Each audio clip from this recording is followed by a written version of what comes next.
हैं। तो कुछ जो है पहले हम लोग पढ़ते हैं, उसके बाद इसको कुछ कुंडलियों पे लगाते हैं। तो वही मंगल दोष था ना सर?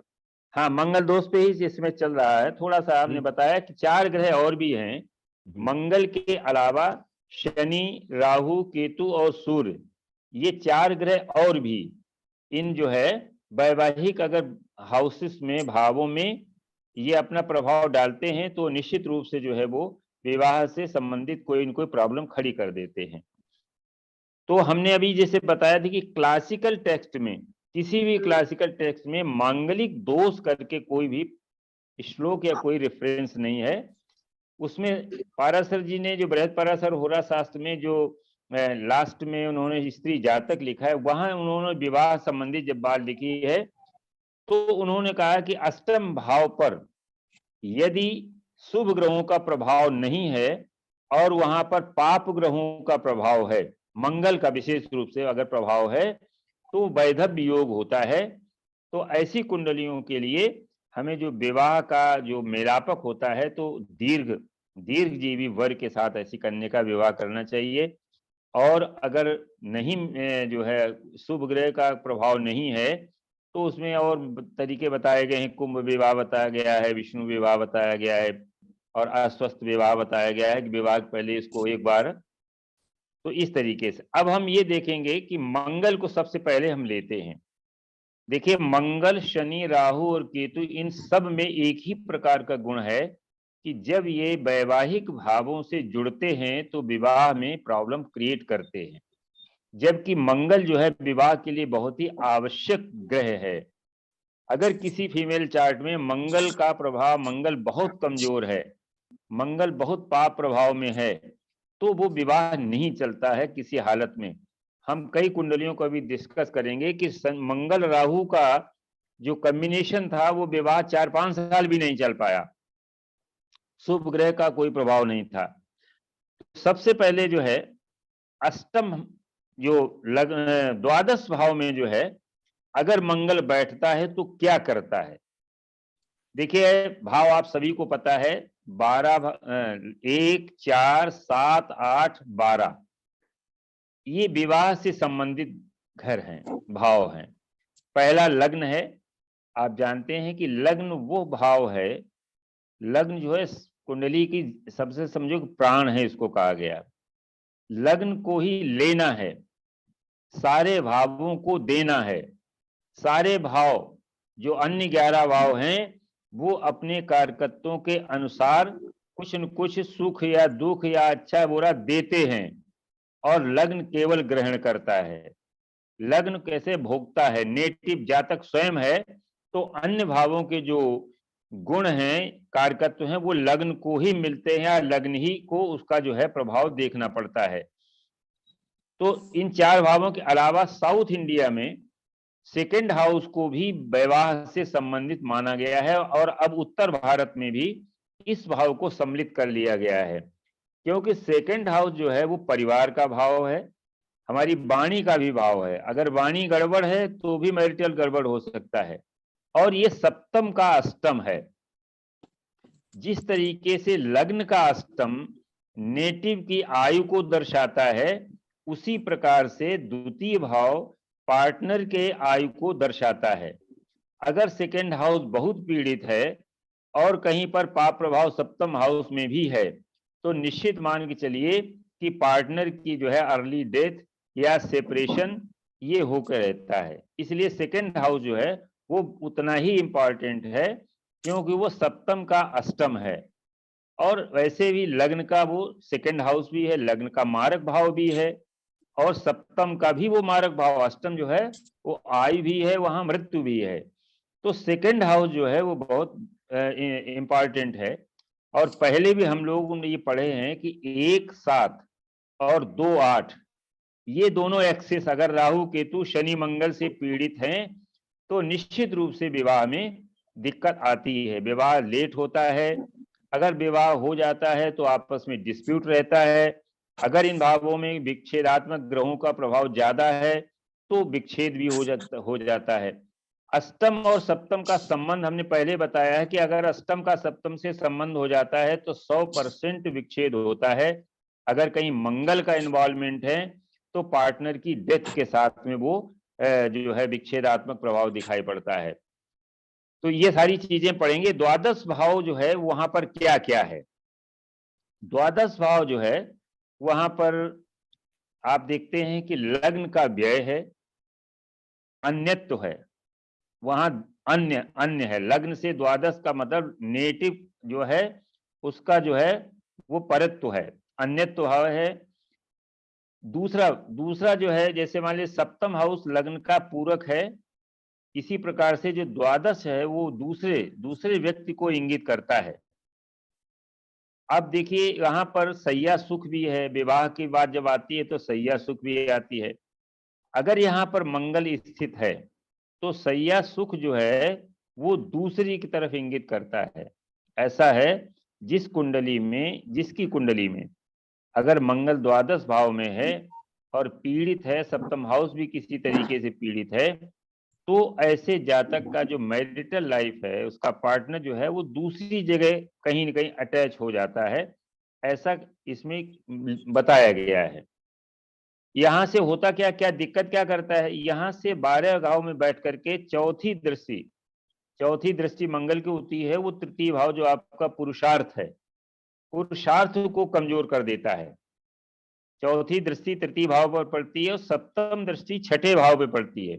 आपके शत्रुओं को बढ़ा देता है, आप में रोग की उत्पत्ति हो जाती है, जिसकी वजह से ये विवाह भंग होने की स्थिति में आ जाता है अगर सप्तम हाउस और सप्तमेश पर शुभ प्रभाव नहीं है।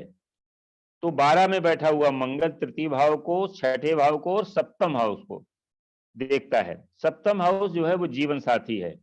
जीवन साथी पर ये इसकी अष्टम जो दृष्टि है, मंगल की अष्टम दृष्टि सबसे खराब मानी गई है, क्योंकि अष्टम भाव मृत्यु का भाव है और वहां वृश्चिक, मंगल की वृश्चिक राशि भी है। इसलिए मंगल जिस भाव को अष्टम दृष्टि से देखता है उस भाव के कारकत्व को वो नष्ट करता है। आप सब लोग चेक कर सकते हैं अपनी कुंडली में, मंगल जहां पर बैठा हुआ है वहां से अष्टम भाव, मेष लग्न को केवल छोड़ दीजिए, मेष लग्न में मंगल अगर लग्न में बैठा है तो आयु को बढ़ाता है, क्योंकि वो अपने घर को देख रहा है अष्टम दृष्टि से। अन्य सभी जो है लग्नों के लिए मंगल, लग्न का मंगल जो है वो आयु को किसी न किसी तरीके से बीमारी के द्वारा, एक्सीडेंट के द्वारा वो कमजोर करता है। तो आप कहीं पर भी मंगल आपकी कुंडली में बैठा हुआ है, वहां से अष्टम भाव को देख लीजिए, वहां पर कोई न कोई पीड़ा जरूर होगी। इसको आप चेक कर सकते हैं, क्योंकि इसकी अष्टम दृष्टि जो है वो जीव को हानि।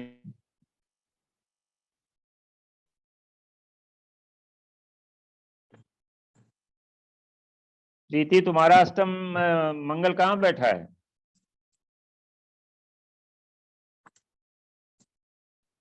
हेलो, मंगल कहाँ, किस भाव में बैठा है? मंगल सप्तम में, सप्तम भाव में। सप्तम। अच्छा, तो तुम्हारा देवर है कोई? है। ठीक है। देवर ठीक नहीं है। देवर ठीक नहीं है ना? ठीक है, गड़बड़। उसे एक्सीडेंट हुआ है, होता रहता है, अभी मैरिज हो रही थी। अच्छा, तो मतलब हमारा जो कहने का था, मंगल जहां पर भी बैठा है वहां से अष्टम में वो कोई न कोई प्रॉब्लम जरूर देता है, क्योंकि वहां अष्टम दृष्टि से देखता है और अष्टम भाव जो है मृत्यु का भाव है। इसमें कोई भी व्यक्ति, जितने लोग अपने हैं, कोई भी व्यक्ति अपने चार्ट में देख सकता है कि मंगल जहां पर भी बैठा है वहां पर जो है वो प्रॉब्लम करता है। देखो ये आवाज बहुत हो रही है भाई। मंगल दूसरे भाव में है। मंगल दूसरे भाव में है तो दूसरे से कहाँ देख रहा है? अष्टम में देख रहा है ना? नहीं, तीसरे में है तो तीसरे में तीसरे से दसम दृष्टि है, तो दसम में कौन सा जीव है? दशम में जीव का मतलब दसम भाव में किस जीव को देखते हैं? जैसे पिता को देखते हैं, पिता का जो वो सेकंड हाउस है। हाँ। तो पिता को लेकर के कोई परेशानी हुई होगी, पिता को कोई परेशानी हुई होगी स्वास्थ्य संबंधी।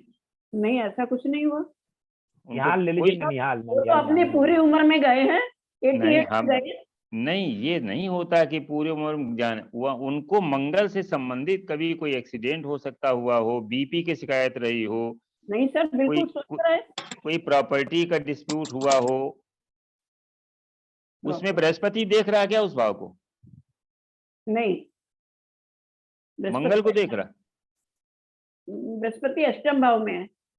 अष्टम में बकरी है। हाँ जी। तो वहां से मंगल को देख रहा है ना। अच्छा, मंगल को देख रहा है ना, वहां से बकरी होकर के सप्तम में आ गया, सप्तम से नवम दृष्टि से मंगल को देख रहा है। तो मंगल जो है वहां पर कमजोर हो गया। अच्छा, उसने वो है ज्यादा प्रभाव नहीं दिया। हेलो हाँ जी, सर, हाँ जी। आपने देवर को कैसे बोला था? आवाज वो हो रही थी तो इको हम समझ नहीं पाए। देवर को सर कैसे बोला, किस लॉजिक से सर? देवर का कोई प्रॉब्लम हुई ना हेल्थ को लेकर के? सर उसके हेल्थ में, हाँ सर, उसके समस्याएं बहुत है। जैसे प्रॉब्लम, सबसे पहले तो मैरिज हुई 2019, जिस दिन सर इसका तिलक चढ़ा है उसी दिन इसका इतना बड़ा एक्सीडेंट हुआ है कि वो अभी भी पैर से प्रॉपर चल नहीं, मतलब जॉब भी चली गई, मैरिज हुई है, दोनों चीजें, एक्सीडेंट भी प्लस जॉब भी, मतलब बहुत इश्यूज आए। और इनफैक्ट अभी भी हेल्थ इशू रहता ही रहता है सर उसको, देवर देखो को। इसलिए मैंने बोला कि वो जो आपका मतलब जो है सप्तम हाउस जो है, सप्तम से अष्टम हुआ ना, जहाँ बैठा है, वो परिवार का भाव है। परिवार का भाव है, परिवार वो भाई का कारक होता है। क्योंकि आपका भाई नहीं है तो शादी के बाद ससुराल में जो है वो पति का भाई एक्टिव हो जाता है।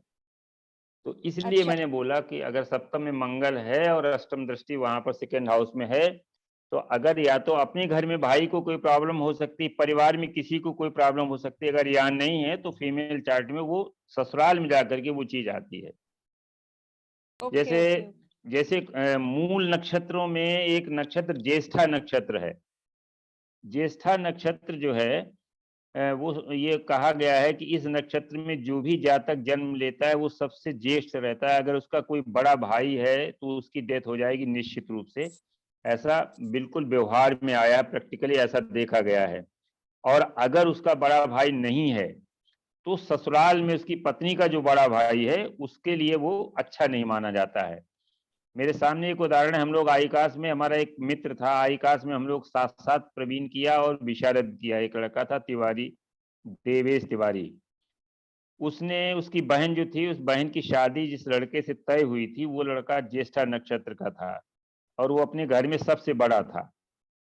जब उसकी शादी हुई, शादी के मैंने फलदान चढ़ गया, बारात आने के 10 दिन पहले उस लड़के ने सुसाइड कर लिया। माने लड़की के बड़े भाई ने सुसाइड किया। जैसे ही उसका वर्ण किया गया उस लड़की के लिए, तो यहाँ पर उस लड़के का जो ज्येष्ठा नक्षत्र का आया कि यहाँ पर भी उसने कहा कि सबसे बड़े रहेंगे, यानी जो बड़ा भाई था उसकी डेथ हो गई। तो ये भी हम लोग देखते हैं कि लड़का या लड़की ज्येष्ठा नक्षत्र का अगर है तो उसका विवाह ऐसे जगह करना चाहिए जो सबसे बड़ा हो। अगर मान लीजिए सेकंड नंबर या थर्ड नंबर के बच्चे से शादी हो गई तो उसके ऊपर वालों का निश्चित रूप से कोई न कोई प्रॉब्लम रहती है, और ये बिल्कुल जो है प्रैक्टिकल इसको देखा गया है। तो अब हम लोग देखेंगे कि फोर्थ हाउस में अगर मंगल बैठता है तो क्या क्या करता है, उसका क्या प्रभाव रहता है। पहले तो लग्न को ही ले लेते हैं। लग्न जो है वो जातक है स्वयं, तो जो भी दुख या सुख होते हैं वो जातक को स्वयं जो है उसको करना पड़ता है। और मंगल जो है वहां से बैठ करके सबसे पहले देखेगा फोर्थ हाउस को। और हम लोग ये पढ़ चुके हैं कि मंगल तमोगुणी ग्रह है, मंगल में उष्णता है, एग्रेशन है, जहां पर भी बैठता है वहां पर अग्नि तत्व का प्रभाव बढ़ा देता है। तो चौथा भाव हमारे होम प्लेजर का है, हमारे घर का सुख है, वहां पर हमारे परिवार है, हमारी प्रॉपर्टी है। तो वहां पर बैठ करके वो घर के सुख को समाप्त करता है। मंगल अगर बैठा है तो पारिवारिक जो है किसी न किसी तरीके से प्रॉब्लम आती है। शर्त वही लगी है कि वहां पर या तो शुक्र बैठा हो या फिर वहां पर बृहस्पति की दृष्टि हो। फिर इसके बाद इसकी सप्तम दृष्टि जो है वो सप्तम हाउस पर पड़ती है, वो सीधा सीधा पार्टनर का है। वहां पर भी जो है एग्रेशन है, पार्टनर में एग्रेशन होता है। या नेटिव में अगर है तो पार्टनर के प्रति उसका व्यवहार जो है वो अच्छा नहीं होता है। अष्टम दृष्टि से वो अष्टम भाव को देखता है। मेष लग्न के लिए छोड़ करके शेष सभी लग्नों के लिए लग्न का मंगल वो आयु को किसी न किसी तरीके से प्रभावित करता है।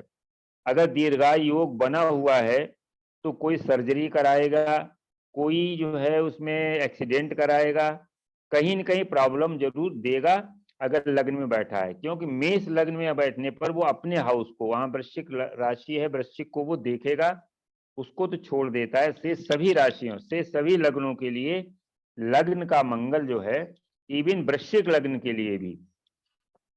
मेरे घर में 2-3 जो है ऐसे नेटिव हैं जिनका लग्न में मंगल है और उनकी सबकी सर्जरी हुई है, किसी न किसी तरीके से। किसी के दांत की सर्जरी हुई है, किसी के पैर की सर्जरी हुई है, किसी की गायनेकोलॉजिकल सर्जरी हुई है। तो मंगल जो है अष्टम में अपना जब भी प्रभाव जाता है तो वहां प्रॉब्लम क्रिएट करता है। तो इस तरीके से ये विवाह के जो भाव हैं, यहाँ पर मंगल जब बैठता है तो प्रॉब्लम देता है।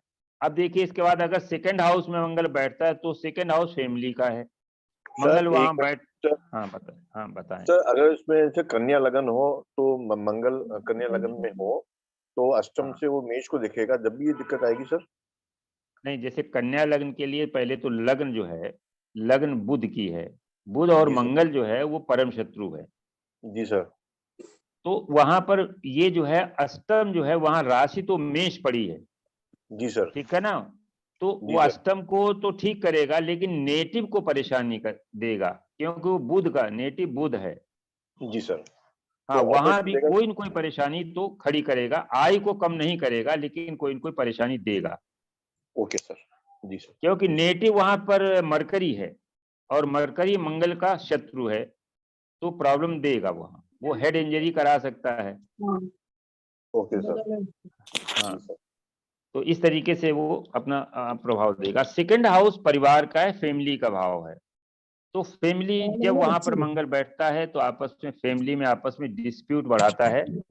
वो फाइनेंस का भी भाव है, फाइनेंस को भी कम करता है। चमत्कार चिंतामणि में एक श्लोक आया है कि सेकंड हाउस में बैठा हुआ मंगल धन को उसी प्रकार से बर्बाद कर देता है जिस तरह से बंदर को मणियों की माला पहना देने पर वो तोड़ तोड़ करके फेंक देता है। तो ये एक्स्ट्रा वैकेंसी देता है, मनी को एक्सपेंस कर देता है, वहां पर मनी को, धन को संचित नहीं होने देता। वहां पर जो है परिवार में कोई न कोई प्रॉब्लम करता है। चतुर्थ दृष्टि जो है, वो चतुर्थ दृष्टि जो है पंचम हाउस पर पड़ती है। अब देखिए पंचम हाउस पर अगर पापी प्रभाव है तो शुभ प्रभाव भी उसमें कोई मदद नहीं कर सकता है। अगर मंगल का पापी प्रभाव है, आपने इंदिरा जी की कुंडली याद होगी सब लोगों को, सेकंड हाउस में मंगल बैठा हुआ है, सूर्य की राशि में बैठा है और सूर्य के साथ एक्सचेंज में है, सूर्य के साथ एक्सचेंज में है, और एकादश भाव में बैठा हुआ बृहस्पति देख रहा है। आपको सबको याद होगी इंदिरा जी की कुंडली कर्क लग्न की कुंडली है, और सेकंड हाउस में मंगल बैठा हुआ है और पंचम हाउस में सूर्य बैठा हुआ है, और 11th हाउस से बृहस्पति इसको देख रहा है। अब देखिए बृहस्पति एक्सचेंज में है शुक्र के साथ में, छठे भाव में धनु राशि में शुक्र बैठा हुआ है, 11th हाउस में वृष राशि में गुरु बैठा हुआ है। आप कुंडली याद आ गई होगी, कई बार हम लोग डिस्कस कर चुके हैं। तो बृहस्पति और शुक्र का एक्सचेंज है। फीमेल चार्ट में या वैदिक में बृहस्पति संतान का कारक माना जाता है, बृहस्पति संतान का कारक माना जाता है। पंचम भाव, एक तो सूर्य के वहां पर मंगल की राशि है, सूर्य बैठा हुआ है, बृहस्पति देख रहा है। तीनों प्लैनेट्स का जो प्रभाव है वो मेल प्लैनेट्स हैं, और आप जानते हैं कि इंदिरा जी के 2 मेल चाइल्ड थे, राजीव संजीव। लेकिन हम जो कहना चाहते हैं वो ये बता रहे हैं कि सेकंड हाउस में बैठा हुआ मंगल, उसको राहु देख रहा है, छठे भाव से राहु की 9वीं दृष्टि पड़ रही है, और ये एक्सचेंज करके जब यहाँ आ जाता है पंचम हाउस में, उसी समय क्या होता है, बृहस्पति जो है एक्सचेंज करके शुक्र यहाँ छठे घर में आ जाता है। अपने घर में और शुक्र चला जाता है एकादश में। तो इस एक्सचेंज के प्रभाव से जो राहु और केतु का प्रभाव था, उससे आप समझ गए कि सेकंड हाउस में बैठा हुआ मंगल अपने घर में बैठा है, अपने घर को देख रहा है, और दोनों बच्चों की बड़ी ट्रेजिक डेथ हुई। संजय गांधी एयर क्रैश में मारे गए और राजीव गांधी जो है बम ब्लास्ट में मारे गए। तो सेकेंड हाउस का बैठा हुआ जो मंगल है वो पंचम हाउस को बहुत खराब तरीके से उसको जो है खराब कर देता है। यहाँ पर आप देखिए कि बृहस्पति की दृष्टि है, फिर भी ये घटना घटी। क्यों घटी? क्योंकि बृहस्पति एक्सचेंज होकर के फिर अपने घर में जाता है तो राहु के साथ आ जाता है। राहु का मारकत्व, राहु का मारक प्रभाव उस बृहस्पति में है जो एकादश भाव में बैठ करके पंचम हाउस को देख रहा है। तो कारक जो है वो राहु के चपेट में है, भावेश जो है वो जो है मंगल की चपेट में है, भाव में बैठा हुआ ग्रह जो है। तो इस तरीके से हम कह सकते हैं। और लग्न में सप्तम हाउस में बैठा हुआ जो है चंद्रमा, और बैठा हुआ लग्न में शनि बैठा है, तो शनि भी लग्न में बैठ करके अच्छा फल नहीं करता है। इसके बाद जो है ये सप्तम दृष्टि से अष्टम भाव को, जो आयु भाव है, और इसको मैरिज का सौभाग्य भाव भी कहा जाता है। फीमेल चार्ट में अष्टम भाव बहुत महत्वपूर्ण है। मेल चार्ट में अष्टम हाउस उतना महत्वपूर्ण कम दिया गया महत्व, लेकिन फीमेल चार्ट में अष्टम हाउस को बहुत महत्वपूर्ण माना गया है, क्योंकि ये मांगल्य का भाव है। ये बताता है कि विवाह कितने दिन चलेगा। ये भाव ये बताता है कि विवाह कितने दिन चलेगा। एनटी रामाराव की कुंडली में देखो, ये डाली है, एनटी रामाराव की कुंडली डाली है, मार्च सन पुष्करांश में। चलिए थोड़ा देखते हैं। और अष्टम दृष्टि से वो धर्म भाव नवम को देखता है, तो हमारा धर्म भाव को खराब करता है। इसे भाग्य भाव भी खराब कहा जाता है कि भाग्य भाव को खराब करता है, संतान के भाव को खराब करता है, और आयु भाव को खराब करता है।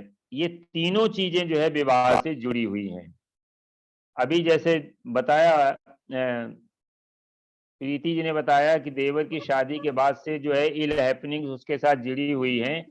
आप निश्चित रूप से देखिए कि उसकी कुंडली में कहीं न कहीं जो है वो 9th हाउस जरूर एफ्लिक्शन में होगा। चाहे शनि मंगल राहु की उसमें दृष्टि हो या युति हो, तभी जो है ये पार्टनर जब आता है शादी के बाद, या तो भाग्योदय होता है या शादी के बाद भाग्य जो है अस्त हो जाता है। कभी कभी कहते हैं ना हम लोग, कोई लोग कहा यार अभी तक तो ठीक चल रहा था, शादी होने के बाद सब काम बिगड़ गया। तो वो जो पार्टनर है वो पति के लिए भाग्य का जो है वो नाश करने वाला है। तो मेलापक में हमको ये भी देखें, जब D9 हम लोग पढ़ रहे थे तो D9 में हमने बताया था कि कब जो है वो भाग्योदय होगा शादी के बाद, कब भाग्योदय नहीं होगा। तो ये भी देखते। फिर इसके बाद अष्टम भाव, जब अष्टम में मंगल बैठता है, यहाँ सप्तम वाला देखते हैं, तो सप्तम में जब मंगल आता है तो क्या क्या करता है। फोर्थ हाउस हम लोग देख लिया, सेकेंड हाउस देख लिया, फोर्थ हाउस को देखते हैं। फोर्थ हाउस जो है जब यहाँ मंगल बैठता है, देखिए यहाँ पर मंगल को अकारक माना गया है। कारण क्या है, यहाँ नेचुरल जोडियक की जो है कर्क राशि आती है, और कर्क राशि में मंगल नीच का हो जाता है। तो सबसे पहले चतुर्थ दृष्टि से ये जो है सप्तम हाउस को देख रहा है। दसम दृष्टि, सप्तम दृष्टि से कर्म क्षेत्र को देख रहा है। फोर्थ में बैठा हुआ मंगल जो है कार्य क्षेत्र में निश्चित रूप से बाधा देता है, लड़ाई झगड़ा कराता है, या वास जो है वास उसको पसंद नहीं करता है। इसको आप जो सर्विस कर रहे हैं या जिनको प्रॉब्लम है, अगर फोर्थ हाउस में मंगल अगर किसी का है तो कार्य क्षेत्र में कोई न कोई बाधा जरूर पड़ती है। हालांकि यहाँ का बैठा हुआ मंगल जो है वो प्रॉपर्टी दे देता है, क्योंकि फोर्थ हाउस का कारक प्रॉपर्टी है वहां पर, और मंगल का भी कारक प्रॉपर्टी का है। तो यहाँ का बैठा हुआ मंगल जो है वो प्रॉपर्टी तो दे देगा, लेकिन अन्य चीजें जो उसको खराब करता है। अष्टम दृष्टि से जो हमारी इच्छा पूर्ति का भाव है 11th हाउस का, सारे गेन्स हैं लाइफ के, तो वो उसको भी डिस्टर्ब करता है। तो इस प्रकार से अलग अलग भावों में बैठ करके मंगल क्या क्या करता है, इसका एक चार्ट है आपको एक चार्ट हमने डाला था, वो तो डॉक्टर बीबी रमन का है। यहाँ पर हम आपको नोट करा देते हैं कि अलग अलग भावों में मंगल अगर बैठता है तो केवल मंगल का प्रभाव कितना रहता है। आप चाहें तो नोट कर लें, द्वादश भाव में जब मंगल बैठता है तो 50% प्रभाव देता है। ये डैमेज जो है वो 50% डैमेज करता है जहां पर भी इसकी दृष्टि है। लग्न में लगभग 60%। सेकेंड हाउस में जब बैठता है तो 80% जो है इसका प्रभाव निगेटिव जाता है, और फोर्थ हाउस में भी जो है ये 80%। ये विवाह के संबंध में है, प्रॉपर्टी या अन्य किसी मकान के संबंध में नहीं, केवल विवाह में ये कितना निगेटिव काम करता है वो आपको बताते हैं कि द्वादश भाव में बैठ करके 50% निगेटिविटी ला देता है विवाह के संबंध में। लग्न में जब बैठता है तो 60% निगेटिविटी लाता है वैवाहिक लाइफ में। सेकेंड हाउस में जब बैठता है तो 80%, अभी हम बता चुके हैं कि सेकेंड में वहां पर ये सप्तम का अष्टम भाव है, परिवार का भाव है, फाइनेंस का भाव है। वहां से सप्तम दृष्टि जो है वो अष्टम हाउस पे पड़ती है, और अष्टम दृष्टि नवम हाउस पे पड़ती है जो भाग्य भाव है। तो सेकंड हाउस का जो मंगल है, या वहां पर राहु केतु है या शनि है, वो जो है निश्चित रूप से 80% तक प्रभाव देते हैं, निगेटिव बना देते हैं।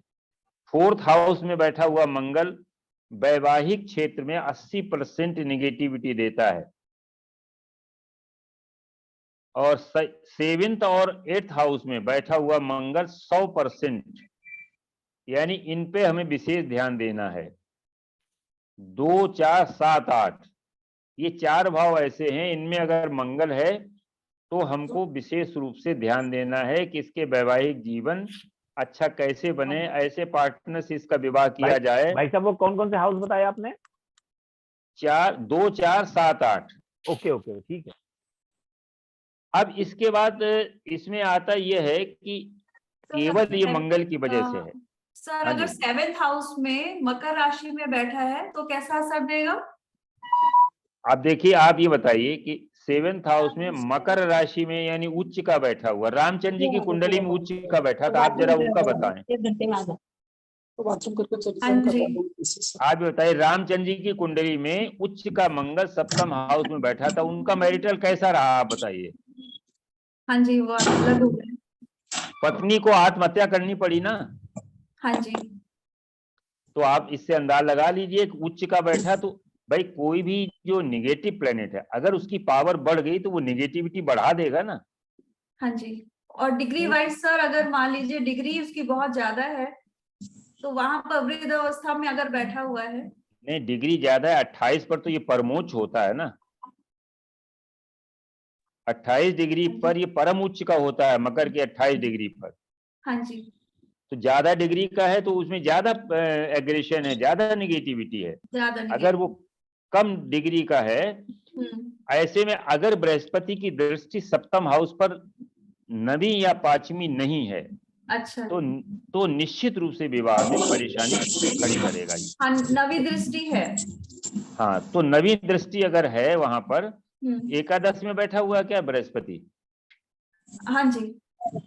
हाँ, तो उसको कंट्रोल कर ले जाएगा, कंट्रोल कर ले। सप्तम दृष्टि अगर बृहस्पति की सप्तम दृष्टि है मंगल पर जी, तो उसकी जो है निगेटिविटी को, मैरिटल के लिए निगेटिविटी को वो दुगुना कर देता है। अच्छा भाई हमारे यहाँ क्लासिकल टेक्स्ट में तो ऐसा लिखा है कि अगर बृहस्पति की मंगल पर दृष्टि है तो उसकी निगेटिविटी कम होती है, लेकिन व्यवहार में ऐसा देखा गया है कि अगर बृहस्पति की सप्तम दृष्टि मंगल पर है जी और मंगल जो है सप्तम दृष्टि से बृहस्पति को देख रहा है, जी। तो आप ये समझिए कि मंगल क्रूर ग्रह है, वो बृहस्पति को भी खराब कर देता है। अच्छा बृहस्पति को भी खराब कर देता है, तो बृहस्पति निगेटिव होकर के मंगल को देखता है और मंगल की उग्रता बढ़ जाती है सप्तम दृष्टि में। अच्छा जी। नवम दृष्टि और पंचम दृष्टि में केवल बृहस्पति मंगल को देख रहा है, मंगल नहीं बृहस्पति को देख पा रहा है, इसलिए जो है वो दृष्टि उसकी ठीक होती है। ठीक होती तो जिस चार्ट में ये आप किसी चार्ट में होगा, उस चार्ट का मैरिटल कैसा है जी? अच्छा है।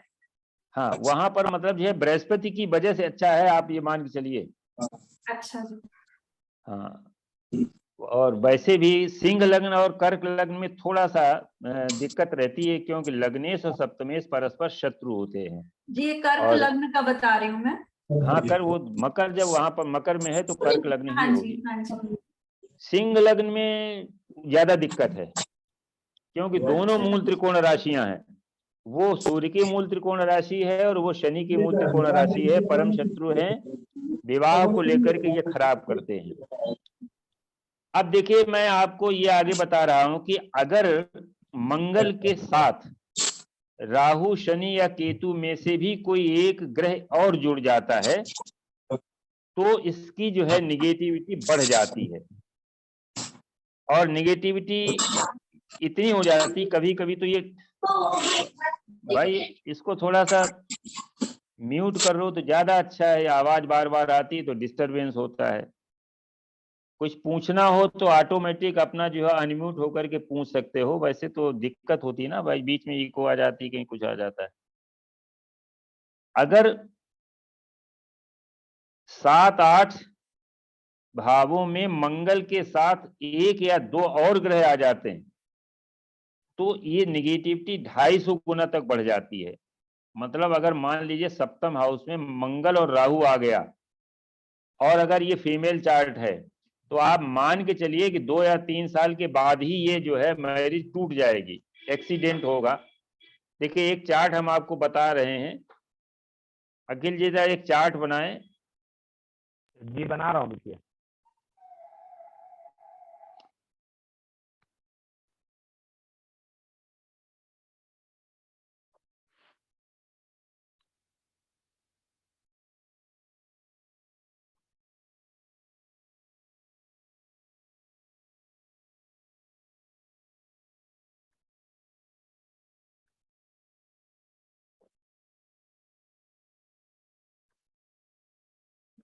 जी ये स्क्रीन शेयर।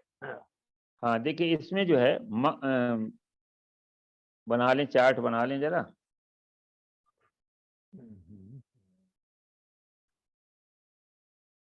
ये स्क्रीन शेयर करी दिख रही है? हाँ स्क्रीन तो आ गई, अब इसमें वो बनाओ जरा। जी जी बना रहा हूँ। अब तो प्रैक्टिस भी छूट गई इसकी, दिख हम्म, नहीं रहा, कोई बात नहीं।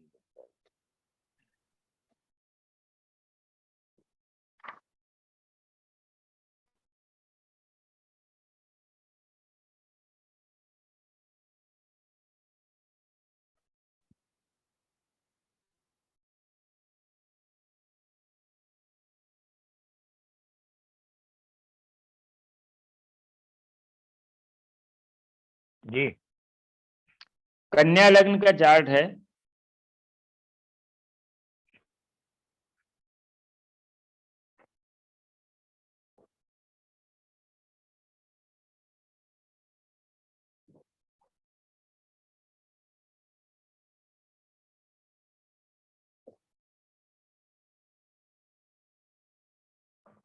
जी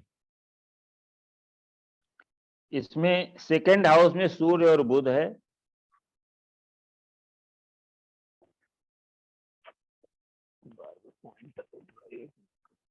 फोर्थ हाउस में मंगल राहु है। अरे एक मिनट रुक जाइए, पॉइंटर उठ रहा है।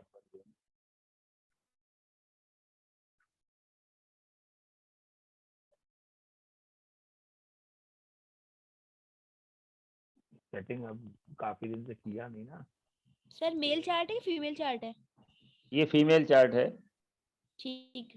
30 जून 1961 का है ये जन्म। ये क्या बता रहे हैं, ये सेकंड हाउस में क्या बताया? सेकंड हाउस सूर्य और बुध, जी फोर्थ हाउस में मंगल राहु,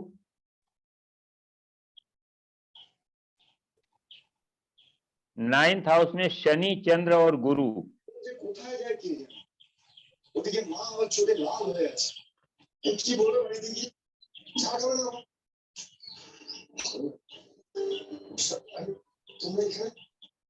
टेंथ हाउस में केतु है।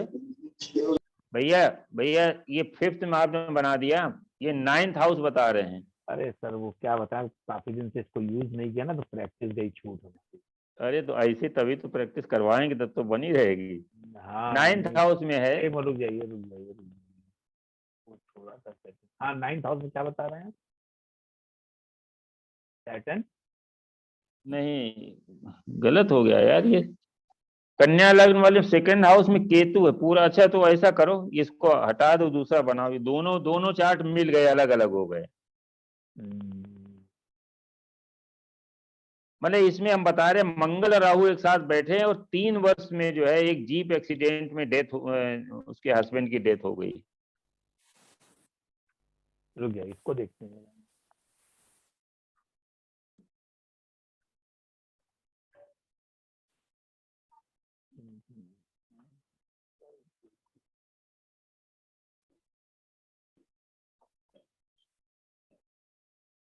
सर समय क्या बताया था आपने सर?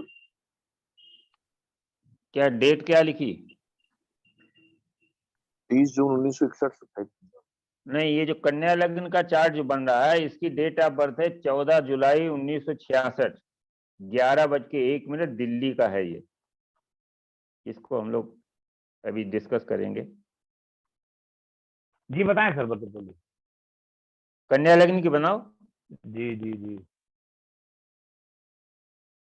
मतलब बड़ा डिस्टर्ब हो गया आज। चलो अच्छा, इसको नहीं सब अरे लोग नहीं अरे रुकिए बन जाएगा, बना कोशिश सर करेंगे। बोल दीजिए, हम लोग नोट कर लेंगे। अरे लो हाँ। हो गया अरे सर उसको बना लीजिए ना सर, पारस आप उसको बना, उसमें चार्ट ही बना नहीं लीजिए। उसमें, अरे लो हो गया। चलो इसी से बन जाएगा, 2 मिनट रखते हैं। अरे थोड़ा सा समझ में आ जाएगा सबको, इसलिए। हाँ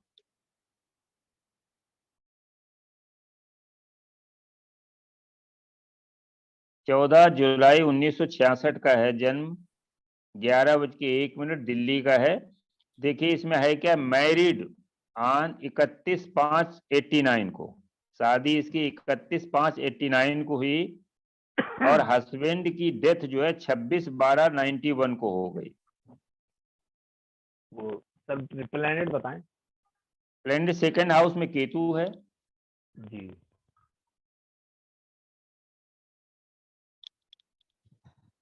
एक मिनट, हैप्पी न्यू, देखो दाढ़ी है। 7th हाउस में बकरी शनि है। देखो इनको बिस्कुट दो भाई। 7th हाउस में शनि बकरी है, 8th हाउस में राहु है, 9th हाउस में शुक्र और चंद्रमा है, 10th हाउस में मंगल सूर्य और गुरु, मंगल सूर्य और गुरु,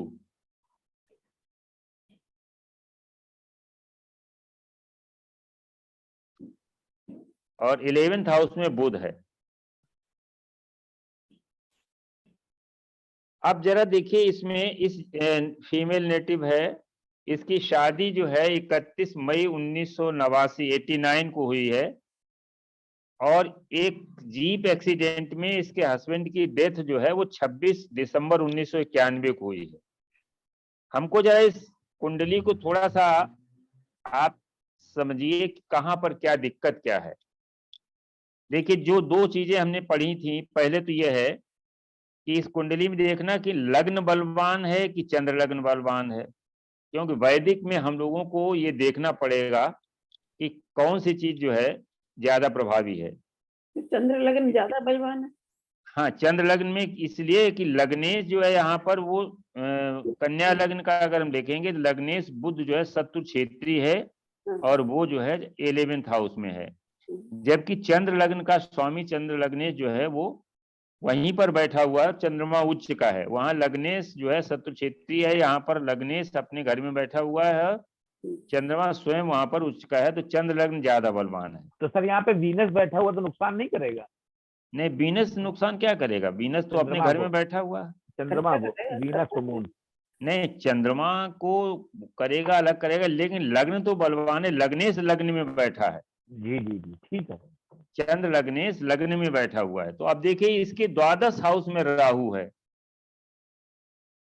इसके द्वादश हाउस में राहु है और 6ठे भाव में केतु है चंद्रमा से, और लग्न से सप्तम में जो है बकरी जो है शनि बैठा हुआ है। अब जरा इसमें देखते हैं क्या क्या निगेटिविटी है। पहली चीज तो यह है कि इसका जो है सप्तमेश बृहस्पति जो है वो मंगल के साथ में है और सूर्य के 2 क्रूर ग्रहों के साथ में है और अस्त भी है। इसका 5 डिग्री के अंदर जो है ये बृहस्पति 5 डिग्री के अंदर सूर्य से अस्त है। सूर्य 27 का है और मंगल 22 का है, माने बृहस्पति। केतु जो है एक नेगेटिव, जब हम मैरिज की बात करेंगे तो केतु जो है वो नेगेटिव प्लेनेट है और उसको देख रहा है नवम दृष्टि से, सप्तमेश को नवम दृष्टि से देख रहा है। जब हम कन्या लग्न लेंगे, जब हम वृक लग्न लेंगे तो उसको दूसरे तरीके से डिस्कस करेंगे। तीसरा ये है 2-8 की जो एक्सिस है, कन्या लग्न को जो देखेंगे 2-8 की एक्सिस जो है राहु केतु से पीड़ित है। अष्टम हाउस जो है चंद्रमा से अष्टम हाउस,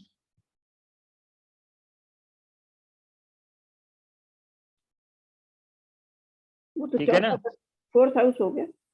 हाँ हाँ, वहां पर शनि की दृष्टि है। 10वीं दृष्टि। हाँ, शनि की वहां पर दृष्टि है। और अष्टम हाउस में जो है वो राहु सबसे खराब माना गया है। मार्स जो है वो सेकंड हाउस में है। चंद्रमा से जब हम चंद्र लग्न लेंगे तो चंद्रमा से सेकंड हाउस में मंगल बैठा हुआ, और हम बताया है कि सेकंड हाउस में 80% अपना निगेटिव इफेक्ट देता है। और इसके बाद जो है मून और वीनस की युति मैरिज को ये भी खराब करती है। अभी हम इसको लास्ट में जब लेंगे तो मून वीनस की युति क्या कर सकती है। तो यहाँ पर जो है 3 विशेष रूप से इस एक लग्न में, कन्या लग्न में 3 विशेष दोष हैं मैरिज को लेकर के, और वृक लग्न को लेकर के भी इसमें 3 विशेष दोष हैं जिसकी वजह से ये घटना घट गई। और शुक्र जो है जो कारक होता है वो नीच का है, D9 में नीच का हो गया है।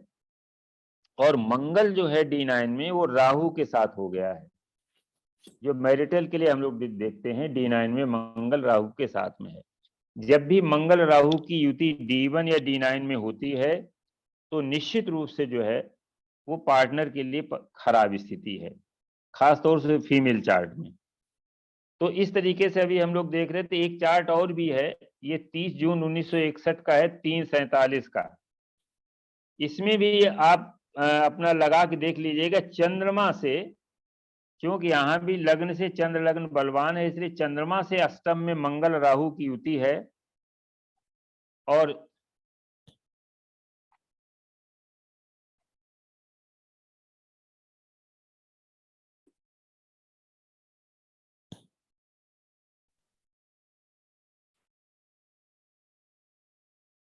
सर लग्न बताएं।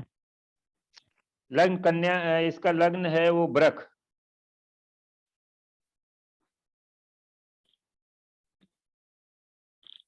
सेकेंड हाउस में सूर्य बुध है।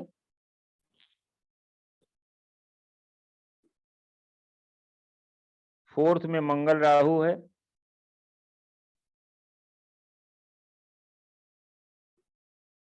नवम में शनि चंद्र और गुरु है।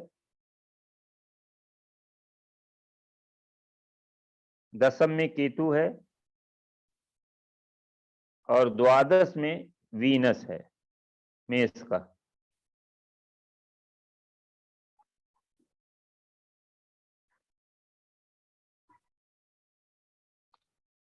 देखिए यहाँ पर लग्नेश जो है शुक्र, अगर हम वीनस को लेंगे तो लग्नेश शुक्र द्वादश भाव में है, कमजोर है, मेष राशि में है, यानी शत्रु क्षेत्री इसको सामान्य रूप से कहेंगे।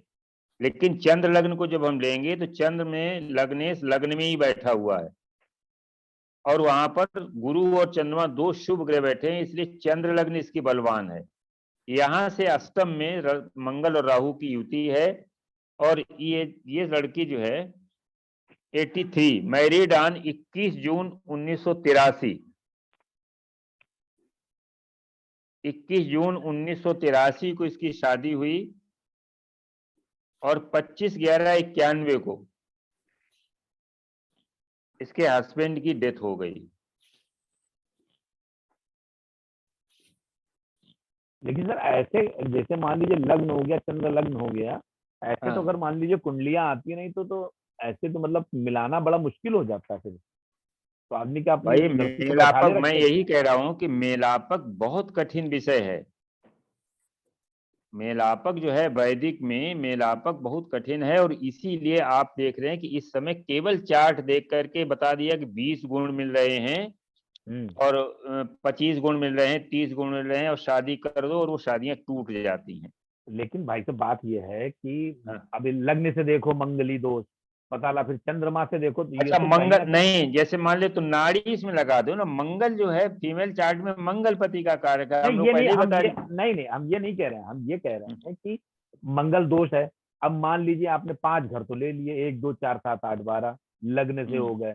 अब पता चला लग्न से तो मंगल का दोष बन नहीं रहा, अब पता चला चंद्रमा से भी 5 हाउस आ गए, नहीं, तो पता चला इसमें कि देख बताइए, जी इसमें मंगल दोष के लिए तीन तीन लग्नों को देखते हैं, विशेष रूप से शुक्र से देखते हैं मेल चार्ट में, और अच्छा चंद्रमा से देखते हैं फीमेल चार्ट में। ओके फीमेल चार्ट में चंद्रमा से जो है 1 4 7 बार और 8 12 देखेंगे, क्योंकि मान ले जो है ऐसा लिखा है, ऋषियों ने लिखा, इनकी आपकी फल दीपिका में इस तरह से जो मंगल दोष का आया है, तो वहां पर उन्होंने लिखा है कि हमको बहुत सावधानी पूर्वक देखना पड़ेगा कि मंगल का प्रभाव। पहले तो लग्न देख लेते हैं कि कौन सा लग्न बलवान है। जैसे यहाँ पर स्पष्ट है, एक वृक लग्न है अगर, तो उसका स्वामी द्वादश में चला गया है। लेकिन चंद्र लग्न में लग्न बैठा हुआ, 2 शुभ ग्रह और बैठे हुए हैं, बृहस्पति और चंद्रमा, तो हमें चंद्र लग्न से ही लेना है। नहीं, आपके लग्न, हिसाब से क्या है कि जैसे लग्न को मंगल दोष का निर्धारण हम लोगों को लग्न से करना चाहिए कि चंद्र लग्न से, या इनमें जो बलवान हो। बलवान? हाँ, अच्छा, और जो अभी आपने बताया कि अगर फीमेल की कुंडली है उसमें चंद्रमा से करो, और जेंट्स की नहीं, कुंडली उसमें अगर वीनस। नहीं चंद्रमा से देखते हैं, अगर फिर भी अगर लग्न बलवान है तो वहां लग्न को प्राथमिकता देंगे। और यानी कि कुंडली मेल ये जो है मंगल दोष का विचार करने से पहले हम लोगों को ये देख लेना चाहिए कि लग्न बलवान है कि चंद्र लग्न हाँ, बलवान, तब निर्धारण करें। बिल्कुल अगर सही मान बात। लीजिए लग्न से मंगल आ रहा है और लग्न बलवान नहीं है और चंद्र लग्न बलवान है, तो फिर हम उसको मांगलिक दोष का, और चंद्र लग्न से मांगलिक दोष नहीं है तो हम लोगों को फिर मांगलिक दोष नहीं मानना चाहिए। नहीं, चंद्र लग्न अगर बलवान उससे नहीं है तो नहीं मानना चाहिए। जैसे तो बीवी फिर रमन साहब, आप तो देखिए उसमें जो है हाँ, क्या कहते हैं, क्वेश्चन फिर से है, मान लीजिए लग्नेश हमारा पीड़ित है और हाँ, लग्न कुंडली के हिसाब से मांगलिक दोष बन रहा है, ठीक और है। अब हम जो है क्या कहते हैं चंद्र लग्न देखी हमने, तो चंद्र लग्न हमारी बलवान है, उसमें मांगलिक दोष नहीं बन रहा है, तो हमें क्या विवाह जो है नॉन मांगलिक गर्ल से करनी चाहिए या नॉन मांगलिक मेल से करनी चाहिए? नहीं, अगर लग्न से भी बन रहा है और चंद्र लग्न से नहीं बन रहा है तो भी हमें ध्यान रखना है मंगल का। ओहो सर भाई ये वही तो बता रहे हैं, खराब होगा। ये बहुत बड़ा बहुत बड़ा, माने इसमें मेलापक बहुत तो जटिल समस्या है। इसमें तो भाई साहब जो अक्सर ऐसे लोग तो धोखा तो खाएंगे बाद में। 44%, इसमें हाँ 44% कुंडलियां मांगलिक हो जाती हैं। हाँ 44 हो जाती है। 5 घर, 12 में से 5 घर अगर ले 5, जाएं हाँ हाँ तो 55 निकल गए, 45 45 हो 44 गए। 44 45 जो है, ये जी जो जी है ये मांगलिक हो जाते हैं। जी जी। तो आप देखिए कि लगभग जितने चार्ट आते हैं मेलापक के लिए, उसमें 45% मांगलिक होते ही हैं। तो उसका निवारण कैसे किया जाए? हमको देखना ये है कि मतलब जो है उसमें कितनी उसकी पोटेंशियल कितनी है। जैसे अगर नीच का मंगल है जी तो 100% नेगेटिविटी देती है। 7 और 8 भाव में अगर नीच का मंगल है तो 100% नेगेटिविटी रहती है। अच्छा हाँ, और अगर शत्रु क्षेत्री है तो 90%, और समराशिस्थ है तो 80%, और मित्र राशि में है तो 70%। फिर से अपनी बोले सर। राशि, अपने 70 मित्र नहीं राशि नहीं में नहीं नहीं हाँ, उससे नीच का बताया ना, नीच में 7 100%, हाँ जी। और शत्रु राशि में 90%, सम राशि में 80%, मित्र राशि में 70%, स्वराशि में 60%, और उच्च राशि में 50%। अभी जो मैडम कोई पूछ रही थी कि मकर राशि में सप्तम में मंगल बैठा हुआ है और बृहस्पति देख रहा है, तो मांगलिक होने पर भी जो है उसका विवाह ठीक चल रहा होगा, और हो सकता है कि पार्टनर की कुंडली में भी मतलब जो है इस तरह का मांगलिक योग हो। क्योंकि उच्च का मंगल जो है वो निगेटिविटी विवाह में कम देता है। कई माने श्लोक आए हैं कई जगह कि उच्च का मंगल वैसे अन्य चीजों में खराब करता है लेकिन विवाह तोड़ता नहीं। अच्छा, एक जो है एक कंसेप्ट आता है भौम पंचक जी ये कभी कभी सुना होगा, अगर न सुना हो तो इसको चाहे तो नोट कर लें जी कि भौम भौम पंचक पंचक क्या चीज होता है। जी देखिए मंगल इसमें केवल मंगल जो है वो मांगलिक दोष नहीं बनाता, मंगल के अलावा क्या रुक जाइए जी, मैं बोला सर केवल केवल मंगल ही मांगलिक दोष नहीं बनाता, बल्कि मंगल के अलावा शनि, राहु, केतु और सूर्य, शनि, राहु, केतु और सूर्य भी उसी प्रकार का प्रभाव देते हैं। शनि, राहु, केतु, शनि, राहु, केतु, सूर्य भी वही प्रभाव देते हैं। यदि ये पांचों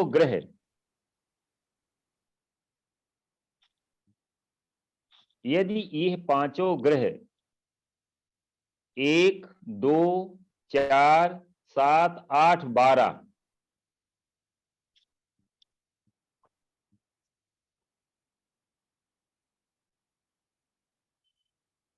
1, 2, 4, 7, 8, 12 इन वैवाहिक भावों में अकेले अकेले या दो या 3 इस तरह से ग्रह बैठ जाते हैं तो इसे भौम पंचक कहते हैं। यानी पांचों ग्रह जो है वो मांगलिक दोष बढ़ाते हैं और 5 गुना हो जाता है। इसमें पांचों में एक एक बैठ जाए तो भी वही चीज होती है। अगर 2 भावों में, एक में 3 एक में 2 बैठ जाए तो भी बनती, एक में ही अगर पांचों बैठ जाते हैं तो भी वही स्थिति बनती है। मतलब ये पांचों ग्रह जो है किसी भी एक मैरिटल भाव को या 2 भावों को या 3 भावों को या 4 भावों को या सभी 5 भावों को प्रभावित करते हैं तो इसको भौम पंचक कहते हैं और यह सर्वाधिक अनिष्टकारी स्थिति बनती है।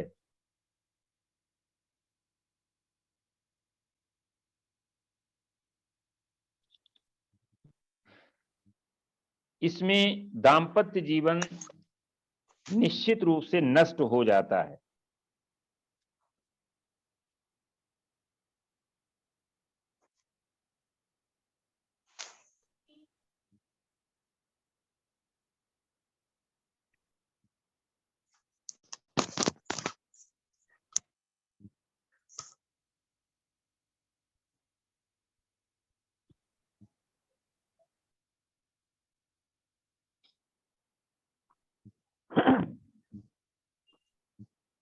अब देखिए मंगल को अगर हम ले लेते हैं तो इसमें अगर इनको हम समअप कर दें सभी को तो 4 पॉइंट बनते हैं। इन 4 पॉइंट को जरा आप लोग नोट कर लें तो मेलापक में बहुत मदद करते हैं। फिर हम 1-2 कुंडली और डिस्कस करके इसको खत्म करेंगे। आज एक कार्यक्रम है उसमें जाना भी है हमको, तो अगले उसमें फिर हम कई कुंडलियां लेंगे और 2 चीजों पर डिस्कस करेंगे। शनि मंगल का प्रतियुति 2 7 भावों में, 2 8 और 1 7 भावों में अगले संडे के लिए रखेंगे। शनि मंगल की प्रतियुति 1 7 और 2 8 भावों में मैरिटल को जो है ये डिस्टर्ब कर देता है। और दूसरा है बृहस्पति और मंगल की प्रतियुति, कहीं पर भी कुंडली में कहीं पर भी बृहस्पति और मंगल की प्रतियुति है तो विवाह को ये खराब कर देता है। तो ये 4 पॉइंट आप नोट कर लें। मंगल 1 2 4 और 12 भावों में, नहीं ये हम लोग नोट कर रहे हैं, मतलब जो है क्या कहते हैं ये बता रहे हैं क्या अभी ये जो हमने मंगलिक दोष के लिए मंगल का प्रभाव हमने जो किया तो इसको हम नेट सेल में जो रिजल्ट अच्छा निकला अच्छा ओके ओके हाँ सर हाँ बताइए उसको देखते हैं। जी मंगल 1 2 4 और 12 भावों में मैरिटल हैप्पीनेस को समाप्त करता है। मैरिज को समाप्त नहीं करेगा, ये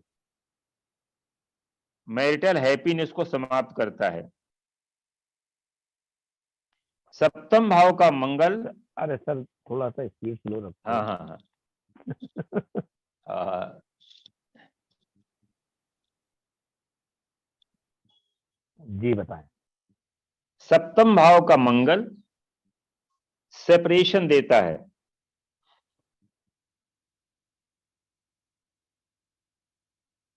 यदि अन्य पापी ग्रह से प्रभावित न हो तो डेथ नहीं देता।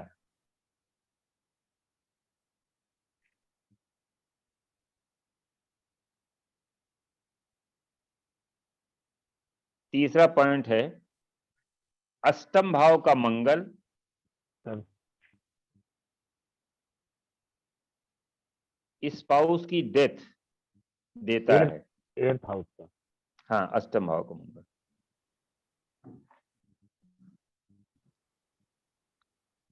अगर सुप्रभाव है तो डाइवोर्स कर देगा। बृहस्पति अगर देखता है तो डाइवोर्स करा देगा, डेथ नहीं देगा। एक चीज और है कि यदि शुक्र, सर लिख लेंगे सर।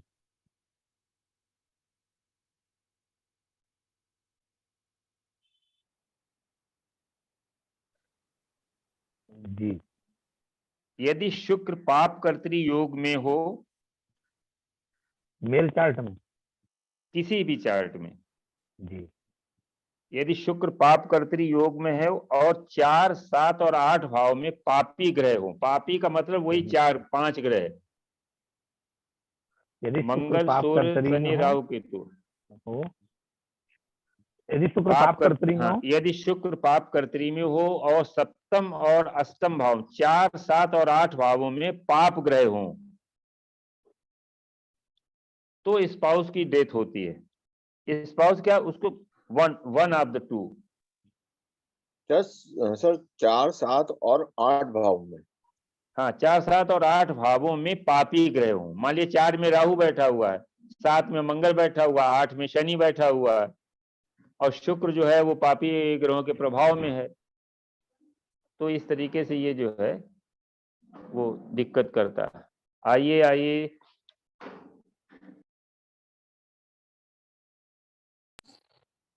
जी।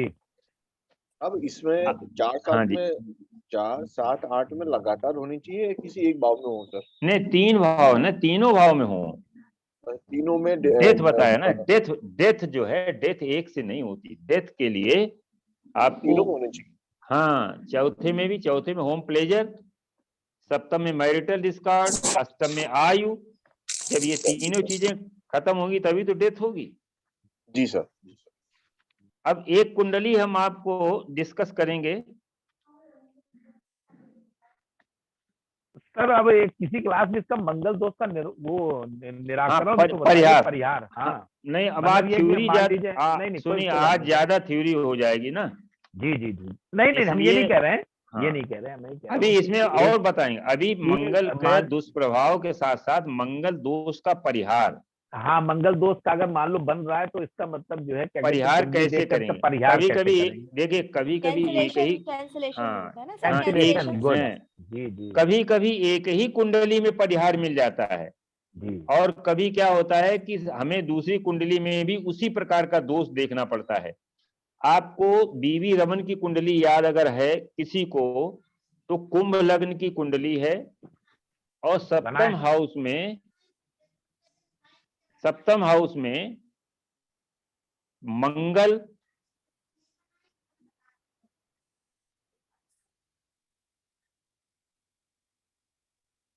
पूरी कुंडली तो नहीं याद है लेकिन वो जो मंगल हम बता रहे हैं वो बताएंगे। सप्तम हाउस में, हाँ, कुंभ लग्न की कुंडली है, यहां पर मंगल बैठा हुआ है, बुध और शुक्र।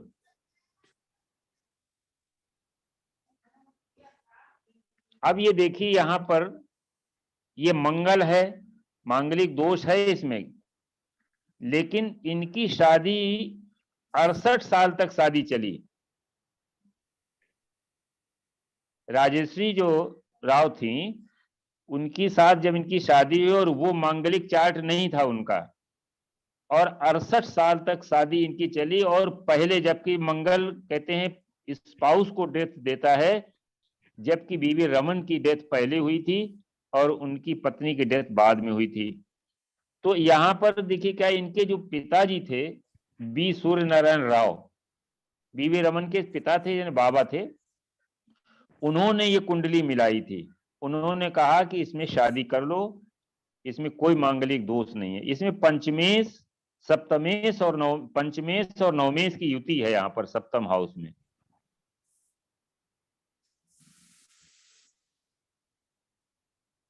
देखिए 3, 7, 11 की लग्न हो गई है। 3 यहाँ पर नवम हाउस में 3 राशि पड़ी हुई है। पंचम में 3 हाउस पर 3 राशि मिथुन, और नवम में जो है तुला। तो ये जो एक बहुत बड़ा राजयोग है, ये एक बहुत बड़ा भाई पंचमेश राजयोग का योग जो है केंद्र में बन गया। हाँ, केंद्र लेकिन अब त्रिकोण का देखिए योग।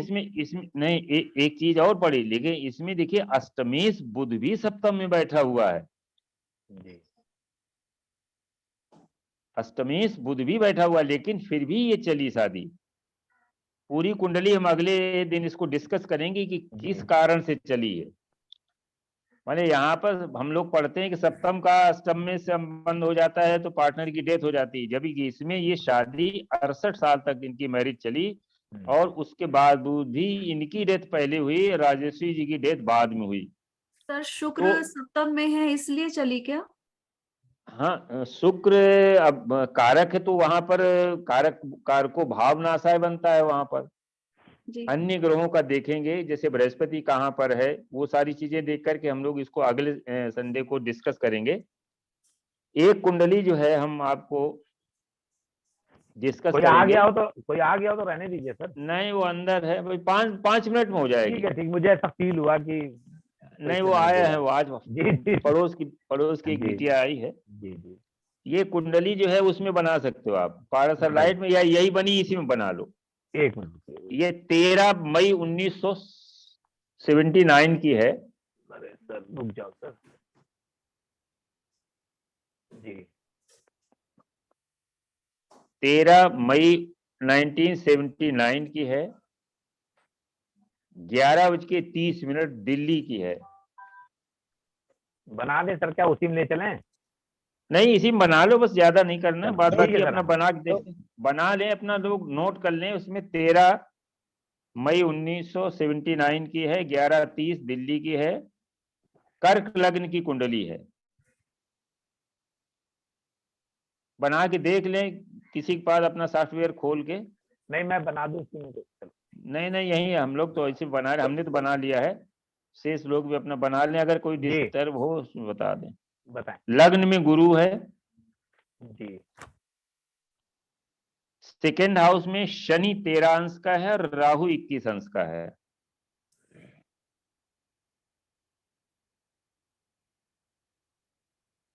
फोर्थ हाउस में चंद्रमा है। जी। अष्टम हाउस में केतु है 21 अंश का। 10th हाउस में मंगल 4 डिग्री का, शुक्र 9 डिग्री का, बुध 10 डिग्री का और सूर्य 28 डिग्री का।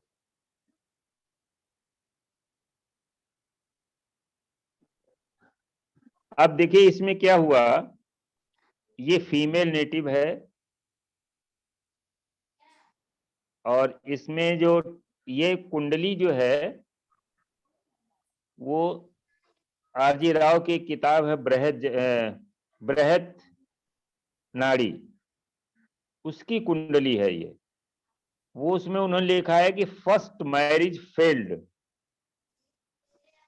Second marriage successful with twins. यानी पहली शादी, इस फीमेल नेटिव की पहली शादी वो टूट गई, दूसरी शादी सक्सेसफुल हुई और उसके बाद जो है वो उसके 2 बच्चे एक साथ हुए, जुड़वा बच्चे, ट्विंस।